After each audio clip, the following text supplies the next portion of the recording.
Good morning, students.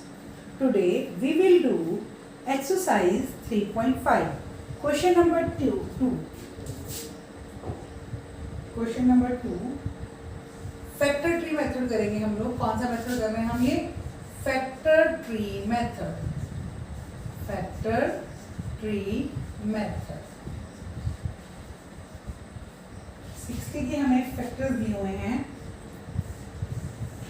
6 2 blank 6 10s 5 2. तो हमें क्या करना है? Here are two different tree factors for 60. Write the missing number. 60 के पहले 6 multiply 10. अब 6 के फैक्टर 2 3s 6, 10 के 5 2s 10. तो 60 किसके इक्वल आया? 2 मल्टीप्लाई 3 मल्टीप्लाई 5 मल्टीप्लाई 2. तो ये हमारे 60 के फैक्टर्स बन गए. कौन से मेथड से? Factor tree method. अब इसी का सेकंड पार्ट एक और है. 60 30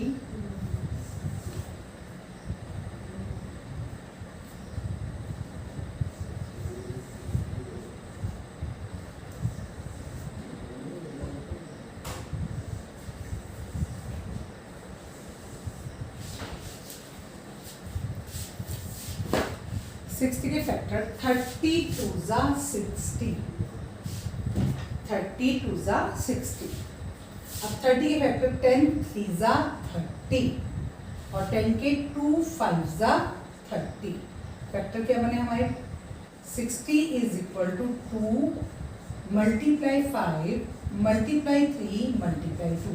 लास्ट में जो फैक्टर्स बनते हैं वो बच जाते हैं. जैसे यहाँ पे 2 3 5 और 2 बचा था, तो ये फैक्टर यहाँ पे 2 5 3 और 2 हमारे फैक्टर ये बनते हैं. ठीक है, बिल्कुल सिंपल है. जूनियर क्लासेस में आप लोगों ने किया हुआ है. 4th में भी किया है, 5th में भी किया है. बिल्कुल सिंपल सा है आपका.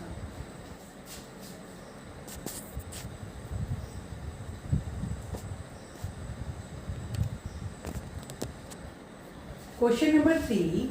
Which factors are not included in the prime factorization of composite number? कि अगर हम कंपोजिट नंबर का प्राइम फैक्टराइजेशन करते हैं तो ऐसे कौन से फैक्टर हैं जिनको हम उसके प्राइम फैक्टराइजेशन में इंक्लूड नहीं करते? तो इसका आंसर है 1 and number itself.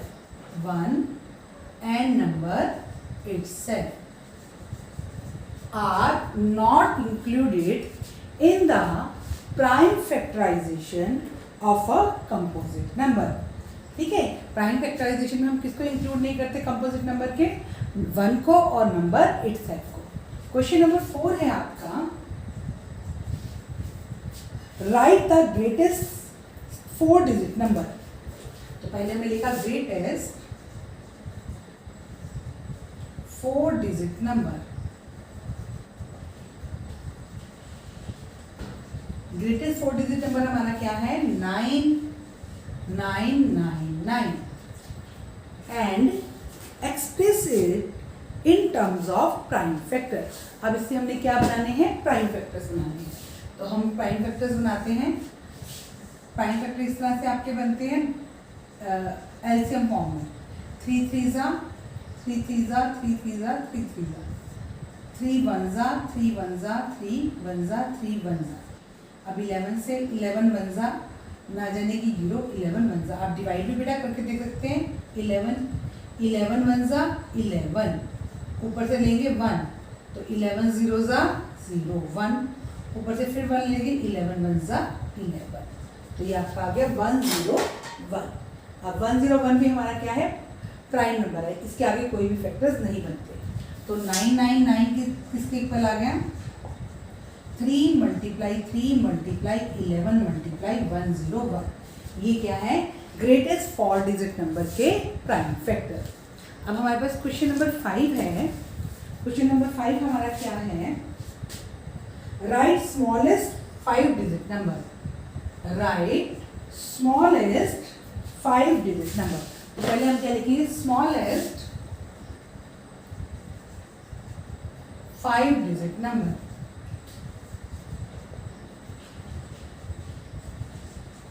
Is equal to 1 का 4 zeros।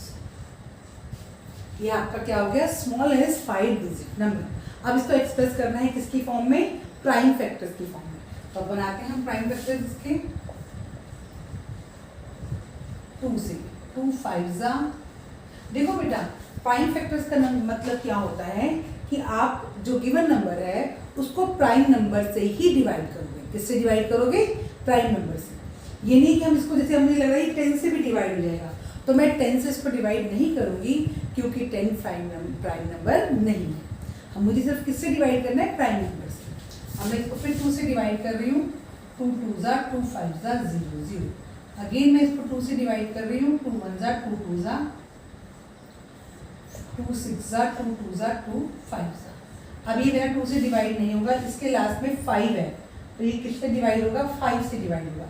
5 1 जा 5 2 जा 5 5 जा।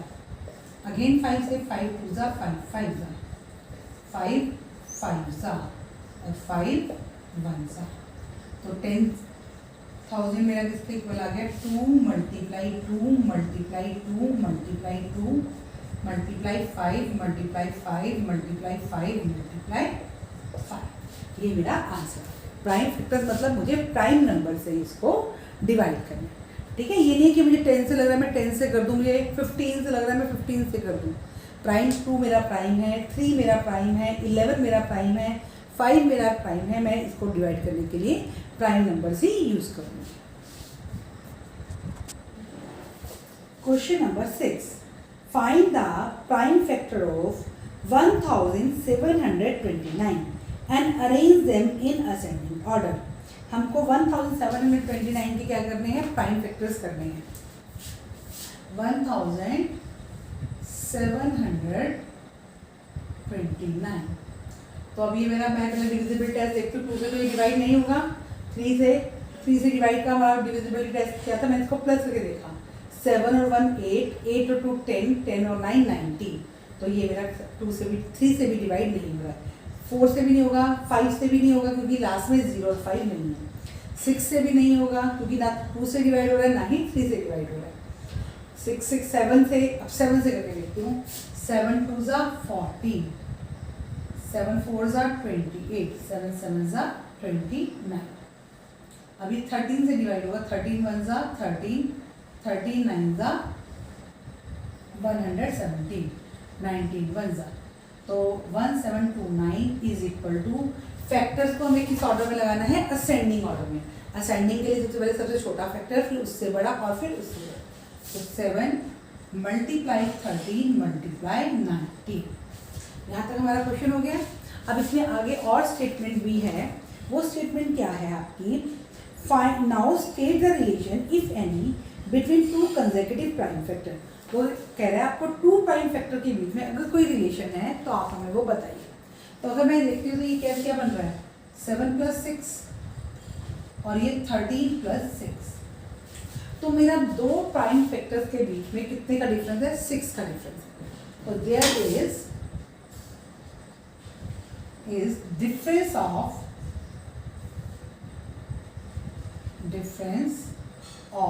6 between 2 consecutive prime factors।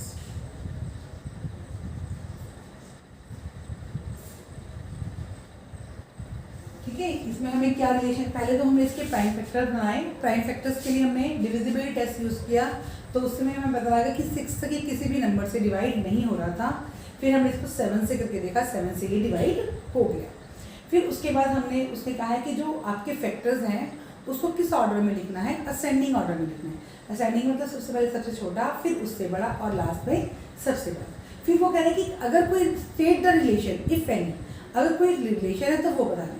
तो मैंने क्या देखा कि इसमें क्या रिलेशन आ रहा था कि सब में 6 6 ऐड करके आ रहा था, कि मतलब 2 जो कंसेक्यूटिव हमारे प्राइम फैक्टर्स हैं उनके बीच में कितने का डिफरेंस था, 6 का डिफरेंस था। तो हमने वो रिलेशन लिख दिया। There is difference of 6 between 2 consecutive prime factors। अब नेक्स्ट 7th क्वेश्चन है हमारा, the product of 3 consecutive numbers is always divisible by 6.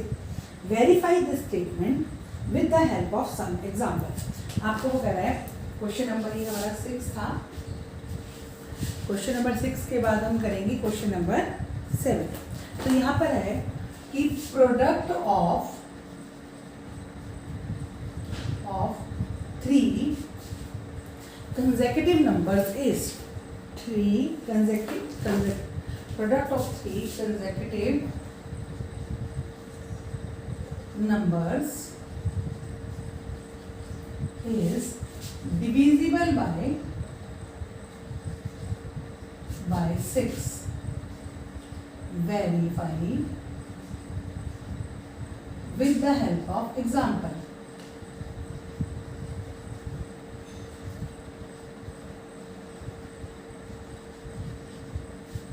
कि अगर हम 3 कंसेक्यूटिव नंबर्स को मल्टीप्लाई करते हैं तो वो किससे डिवाइड होते हैं? 6 से डिवाइड होते हैं. हमें एग्जांपल लेके करना है. कंसेक्यूटिव नंबर कौन से होते हैं? जो हमारे एक के बाद एक आते हैं. 1 2 3 4 5 6 7 8 9 10 ये हमारे कंसेक्यूटिव नंबर हैं. तो हमने लिया पहले 1 मल्टीप्लाई 2 मल्टीप्लाई 3, तो क्या आंसर आया? 6. 6 डिवाइड बाई 6 इक्वल टू 1. अब अगले लेते हैं 2 multiply 3 multiply 4, 24 divided 6 is equal to 4. 3 multiply 4 multiply 5, 60 divided 6 is equal to 10. Hence verified product of 3 consecutive numbers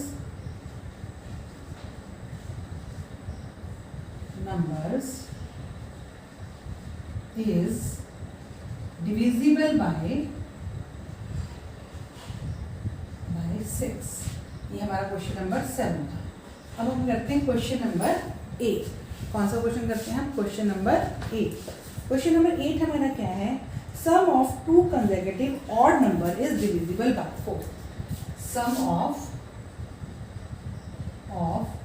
2 consecutive odd numbers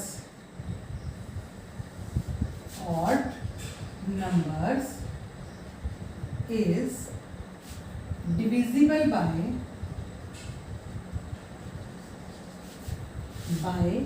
4. कि अगर आप 2 consecutive odd numbers को ऐड करते हो तो वो किससे डिवाइड होता है? 4 से डिवाइड होता है. इसको भी हमें क्या करना है? Verify with the help of examples. इसको भी हमें क्या करना है? एग्जाम्पल्स की हेल्प से वेरीफाई करना है. तो अब हम लेते हैं 2. हमें यहाँ पे क्या लेना है? 2 consecutive odd number. क्या लेने हैं? 2 consecutive odd number. तो अगर मैंने पहला नंबर 1 लिया तो उसके बाद नेक्स्ट ऑड नंबर क्या आएगा? 3. 4 डिवाइडेड 4 इक्वल टू 1. अब मैं 3 के बाद next odd number 5. 8 divided 4 is equal to 2. 5 plus 7 12 divided 4 is equal to 3. ठीक है. तो ये अब हमने क्या देखा कि मैंने 2 कंसेक्यूटिव नंबर्स को ऐड किया, 2 कंसेक्यूटिव ऑड नंबर्स को ऐड किया, तो जो आंसर आया वो किससे डिवाइड हो रहा है? आपका 4 से डिवाइड हो रहा है. तो hence verified sum of 2 consecutive odd numbers is divisible by 4. जो उसने हमें स्टेटमेंट दी उसके अकॉर्डिंग हमने क्या ले लिया बेटा? एग्जाम्पल्स ले लिए और फिर उसको 4 से डिवाइड करके दिखा दिया और वो उससे पूरा डिवाइड हो रहा है. तो ये वेरीफाई हो गया. ठीक है. वेरीफाई वाले सम में हमें क्या करना होता है? स्टेटमेंट के अकॉर्डिंग चलना होता है. जैसी स्टेटमेंट होती है उसके अकॉर्डिंग ही हम क्या लेते हैं? नंबर्स लेते हैं. अब हमारा क्वेश्चन है next question number 10. Determine 25,110 is divisible by 45. अब हमें ये देखना है कि 25,110 किससे डिवाइड होता है? 45 से डिवाइड होता है. तो अब हम डिवाइड नहीं करेंगे, हम क्या यूज़ करेंगे, डिविजिबिलिटी टेस्ट यूज़ करेंगे। डिविजिबिलिटी टेस्ट में क्या होता है, 45 के जो को प्राइम फैक्टर्स बनेंगे, 45 के कौन से जो फैक्टर्स बनेंगे, को प्राइम फैक्टर्स बनेंगे, अगर 25,110 उनसे डिवाइड हो जाएगा तो इट मीन्स ये 45 से भी डिवाइड हो जाएगा। पहले हम फैक्टर्स ऑफ 45 बनाते हैं। क्या बनाते हैं, फैक्टर्स ऑफ 45। तो factors of 45, first 1 into 45, then 3 into 15, और 5 into 9, और अगेन 9 into 5 आते हैं। अब जब मैंने फैक्टर देखे 1 और 45 का तो छोड़ ही दो, अभी हमने एक क्वेश्चन किया है कि which numbers are not included in the prime factor of composite number, कि कंपोजिट नंबर के प्राइम फैक्टराइजेशन में हम किन नंबर्स को इंक्लूड नहीं करते। तो 1 और 45 को इंक्लूड करेंगे नहीं। अब 3 और 15 जो है वो को प्राइम नहीं है, क्योंकि दोनों क्या है, किसके टेबल में आ रहे हैं, 3 के टेबल में आ रहे हैं। और 5 और 9 जो है वो क्या है, को प्राइम। 5 and 9 आर को प्राइम। तो if 25,110 is divisible by both 5 and 9, then it will also be divisible by 45, कि अगर 25,110 5 और 9 से डिवाइड हो जाता है तो ये 45 से भी डिवाइड हो जाएगा। तो यूनिट डिजिट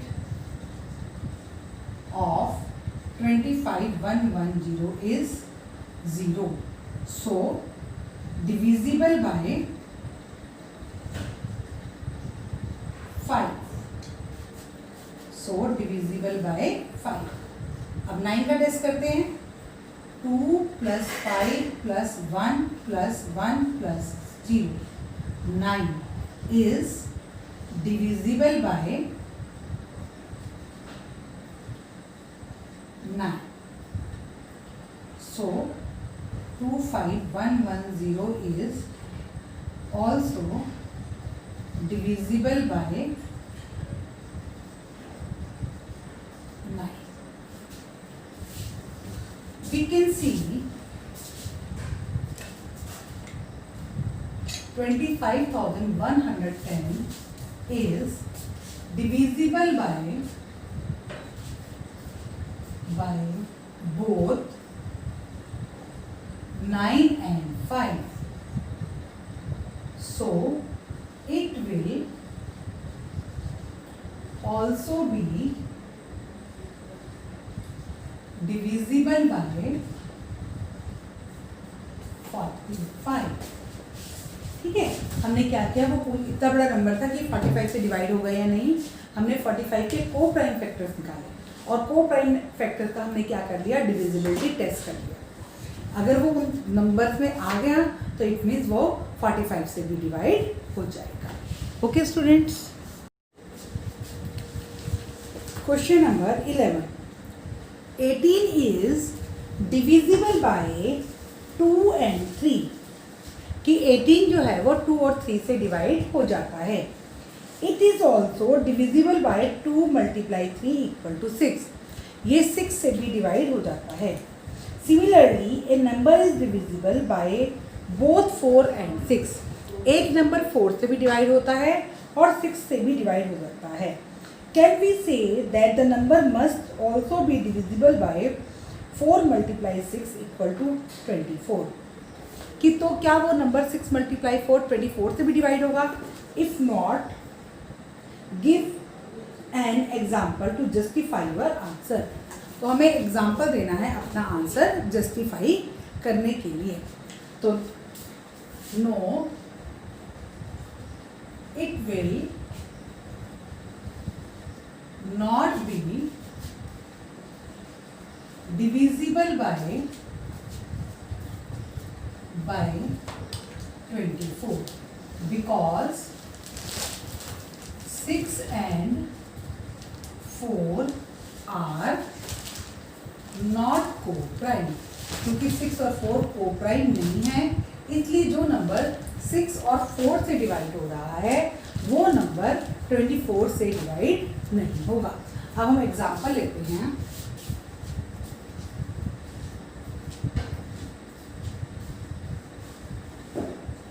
एग्जाम्पल मैंने लिया 36।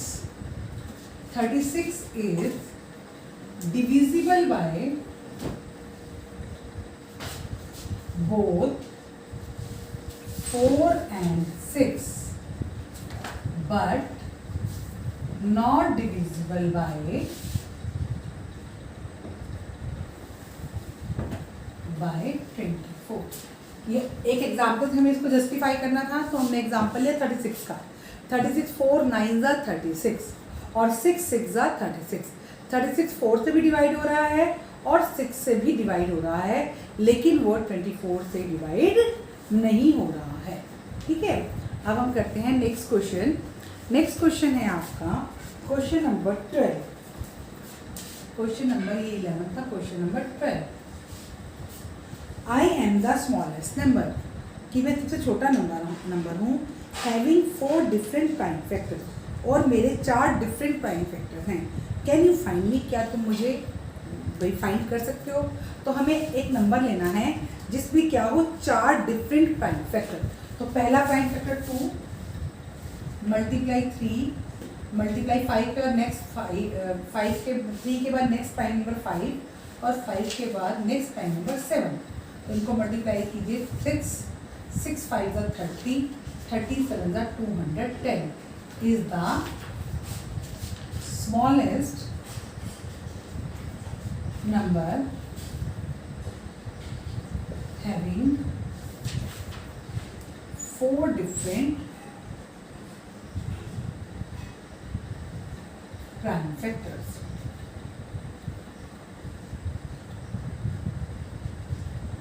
आपने ये पता लगाने के लिए सबसे छोटा नंबर कौन सा है जिसके 4 डिफरेंट प्राइम फैक्टर्स होते हैं, आपने सबसे छोटे वाले प्राइम फैक्टर लिख लिए। सबसे छोटा प्राइम फैक्टर 2 2 के बाद नेक्स्ट 3 3 के बाद नेक्स्ट 5 5 के बाद नेक्स्ट 7 और उनको क्या कर लिया, मल्टीप्लाई कर लिया। तो जो आंसर आया वो स्मॉलेस्ट नंबर बन गया जिसके 4 डिफरेंट प्राइम फैक्टर्स हैं।